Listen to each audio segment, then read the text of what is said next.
एक जहाज जिसे इंसान की सबसे बड़ी उपलब्धि माना गया। एक सपना जो समंदर के सीने पर तैरता था। एक सफर जो कभी मंजिल तक नहीं पहुंचा। यह है टाइटैनिक की कहानी, एक डूबते हुए सपने की। सन 1909 में ब्रिटेन में एक ऐसा जहाज बनना शुरू हुआ जो दुनिया का सबसे बड़ा, सबसे आलीशान और सबसे सुरक्षित जहाज कहलाया। नाम था आरएमएस टाइटैनिक। इस जहाज को अडूबने वाला जहाज कहा गया। लोगों का विश्वास इतना था कि कई लोगों ने मजाक में कहा, इसे तो खुद भगवान भी नहीं डुबा सकता। 10 अप्रैल 1912 को टाइटैनिक ने इंग्लैंड के साउथहैम्पटन बंदरगाह से अपनी पहली और आखिरी यात्रा शुरू की। इसके गंतव्य था न्यूयॉर्क, अमेरिका। इस पर करीब 2224 यात्री और कर्मचारी सवार थे। कुछ अमीर थे, कुछ गरीब, लेकिन सबके पास एक ही सपना था, एक नई शुरुआत। टाइटैनिक सिर्फ जहाज नहीं था, वो एक तैरता हुआ महल था। प्रथम श्रेणी में राजा जैसी सुविधा थी, swimming pool, dining hall, violin की मधुर ध्वनि। लेकिन तीसरी श्रेणी के यात्री, गरीब प्रवासी, एक साधारण कोने में सफर कर रहे थे।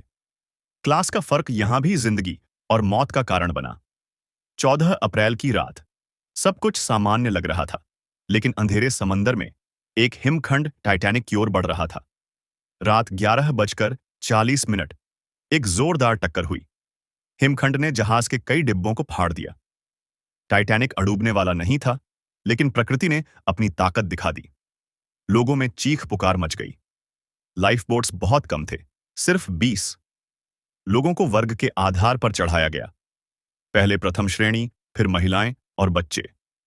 हजारों लोग ठंडे समंदर में गिर गए और 2:20 टाइटैनिक समंदर में समा गया। करीब 1500 लोग मारे गए। यह हादसा दुनिया की सबसे बड़ी समुद्री त्रासदियों में से एक बना। लोगों ने सवाल उठाए, क्यों सुरक्षा नहीं थी? क्यों चेतावनियां अनसुनी की गईं? इस हादसे के बाद कई नए समुद्री सुरक्षा कानून बने। 1985 में पहली बार टाइटैनिक का मलबा समंदर की गहराई में खोजा गया, करीब 12,500 फीट नीचे। 1997 में आई फिल्म टाइटैनिक ने इस सच्ची घटना को फिर से जिंदा कर दिया। लोगों की आंखें फिर भर आईं। रोज और जैक की कहानी असलियत और कल्पना का सुंदर संगम बन गई। लेकिन असली कहानी उन हजारों लोगों की है जो उस रात जूझ रहे थे, जिंदा रहने के लिए। टाइटैनिक आज भी समंदर की गहराइयों में है, लेकिन उसकी कहानी, उसके आंसू, उसकी सीख हमारे दिलों में तैरती रहती है। कभी-कभी इंसान को उसकी कामयाबी नहीं, उसकी गलती अमर बना देती है। टाइटैनिक सिर्फ एक जहाज नहीं था, वो इंसान की घमंड और कुदरत की ताकत के बीच की एक चौंकाने वाली टक्कर थी।